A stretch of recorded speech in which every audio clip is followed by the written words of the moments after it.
শবে কদরের নামাজ ও দোয়া আছে কিনা? রমজানে ফজরের নামাজ পড়ে ঘুমায় কেন সবাই, যেখানে অন্যদিন সমূহে ফজরের নামাজ পড়ে ঘুমাতে নিষেধ করা হয়েছে?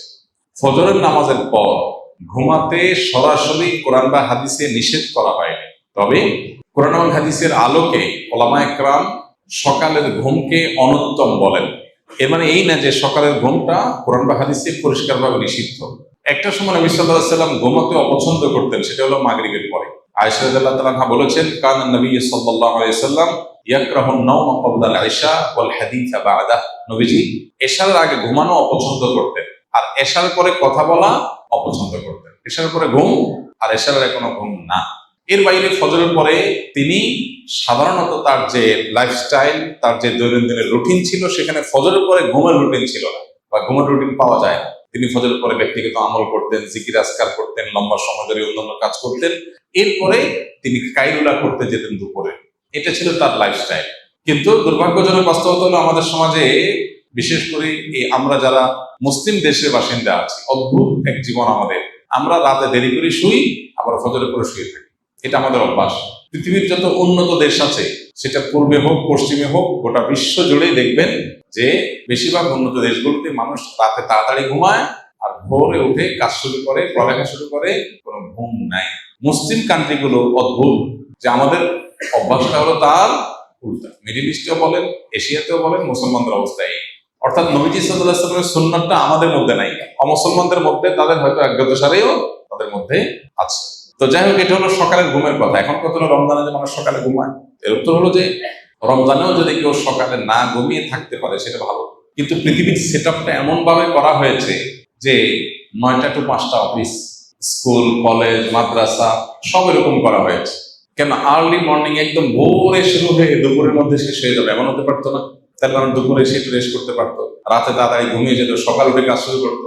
এই যে আমাদের একটা সিস্টেম ডেভেলপ হয়েছে, যে সিস্টেমটার মধ্যে সুন্নাহ পালন করাটা কঠিন, এরকম পরিস্থিতিতে কারোর যদি অসুবিধা হয়, তিনি রমজানে তারাবি পড়ে শুতে শুতে 10:30 11টা বেজে গেছে, আবার এদিকে তার সকালে উঠে অফিসে যেতে হবে, সারাদিনের জন্য রেস্টের সুযোগ পাবেন না, তিনি যদি সকালে ঘুমান গুনাহ হবে না।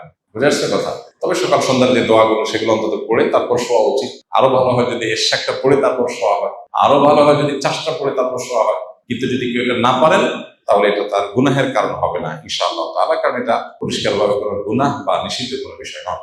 শবে কদরের নামাজ ও দোয়া আছে কিনা? শবে কদরের অন্যতম আমল হলো রাতে দাঁড়িয়ে ইবাদত করা, নামাজ পড়া।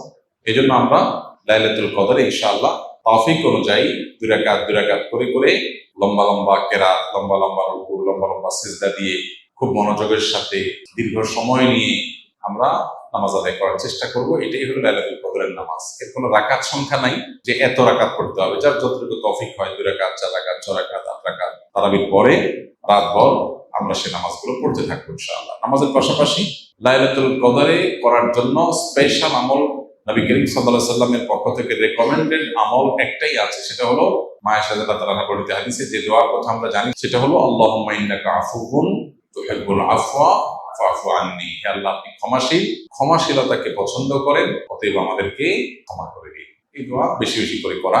এর বাইরে আমরা জিকির আজকার, তাসবিহ, কোরআন তেলাওয়াত, দোয়া, রোনাজারি এগুলোর মাধ্যমে পুরো রাত অতিবাহিত করার চেষ্টা করবো ইনশাআল্লাহ।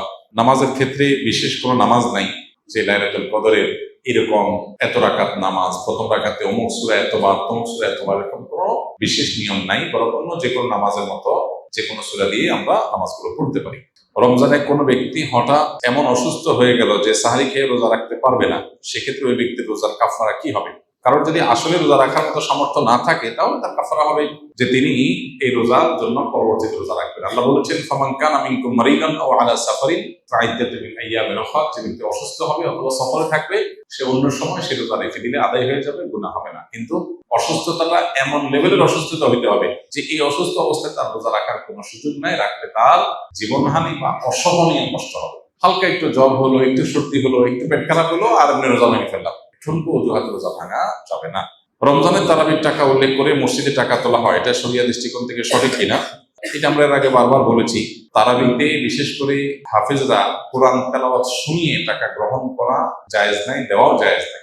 হাফেজরা যেহেতু রমজানে মসজিদে তারা তারাবি না, ওয়াক্তে নামাজ তাদের পড়াইতে হয়, সেক্ষেত্রে ওয়াক্তীয় নামাজের ইমাম হিসেবে তাদেরকে নিয়োগ দিয়ে নিয়মতান্ত্রিকভাবে বেতন দেন, বোনাস দেন, সেটা ঠিক আছে, এবং সেটার জন্য টাকা নিলেও অসুবিধা নেই।